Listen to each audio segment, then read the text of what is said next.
Happy Halloween from LA Tech Trends. Here's a pic of me and my cat. Ooh, scary. Hey, what's up, guys? So, Google just announced the discontinuation, or should I say the eventual discontinuation of Google Stadia. And when Stadia was first announced, I thought it was going to be a console. That brings me to my point, which is that no one was really ready to bring cloud gaming into their living rooms. People didn't really know what it was. I kind of did. I had an idea of it with PlayStation Now.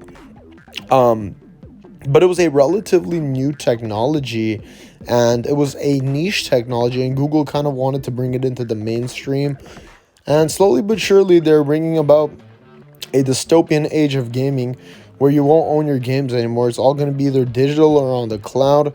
But yeah, this thing failed because number one, no one really understood what it was. Number two, the marketing was, how do I put it? It lit the fire during the launch, but afterwards, the marketing for this thing kind of died. And just a variety of other issues, which we will talk about right now. So, one of the biggest companies on the planet, Google, is coming up with a gaming platform. The gaming community, myself included, we are just beyond ecstatic to see this new technology, but the future is uncertain. And now, unfortunately, it is clearer than ever that things were not meant to be. But at the time, with all the exclusive titles and with the cool controller and Founders Pack or Premier Pack, I forget the terminology behind that set that came with the Chromecast and the controller.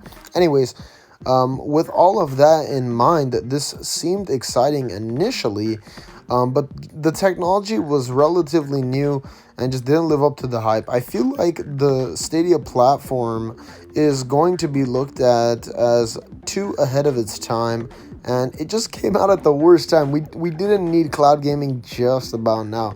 Sony and Microsoft were dipping their toes in the water, but Google went all out instead of making a console, which I feel like would have been more profitable, but I'm no business analyst, so don't take my word for it. Anyways, yeah, that's just one of the issues. The second issue with the Stadia is more of a personal issue and has to do with my experience with this platform. I was so excited for this that I literally ended up dishing the 130 or 150 bucks that allowed me to purchase the Premier Pack or the Founders Pack. As I said, I forget the terminology behind it. And yeah, I got it shipped to my door. The beautiful box with the Stadia logo and the controller and the Chromecast. Could have bought the Chromecast on its own, but yeah, it was basically just an over glorified Chromecast bundle with a controller. But you know what? I was excited, so even though it was a pointless purchase, I still got it anyways. But no, the problem was that my internet connection, despite seemingly being a great connection, I mean, I've played COD, I play Splatoon 3, and I play all these fantastic online games without any issues. My internet connection was not good enough to support these games. So what ends up happening is my life goes to shit when I realize that Serious Sam is running at 15 frames a second. And yeah, that's where hope kind of died for me. But I hadn't given up fully.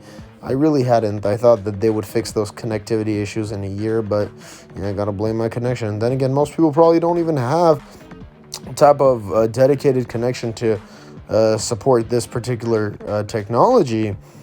As I said, it was ahead of its time. So having having the Stadia service work properly in your home warrants a very strong internet connection, which can be expensive. But my connection is just fine, or at least I thought so. Anyways, getting on to the more important stuff. So I hope you understand as to why I'm putting exclusive games here in the footage, and that's because I have a burning question. In a few months when this service is discontinued, what is going to happen to the amazing exclusive titles? Guilt being a game that really caught my attention. What's going to happen to Guilt? Am I ever going to be able to play that great game? I don't think so, and it breaks my heart. So many phenomenal games are going to go to waste, guys. You don't even know. And how are these games going to be refunded? Google said that they are going to refund hardware purchases, but software purchases, now that's something in the unknown for the time being. But then again, I was glad to have partaken in this experiment. It's sad to have seen it failed, but my advice to Google would be to just make hardware. Cloud gaming is an interesting new technology. It's definitely the future, as much as I hate to admit it. But yeah, they could have taken Microsoft or Sony's route, where they kind of had cloud gaming on the side, or even Nintendo with particular games, they just have the cloud version. So it could have been an added bonus. But no, they wanted to be unique, and as the old Japanese saying goes, that the nail that sticks out is the first to be hammered in. I hope I said that correctly, but yeah, so being unique did not pay off in this case, but let me know what you guys think is going to become of Stadia once the platform is discontinued. Do you ever think we're going to see any new iterations of it? Let me know. Have a good one. Take care.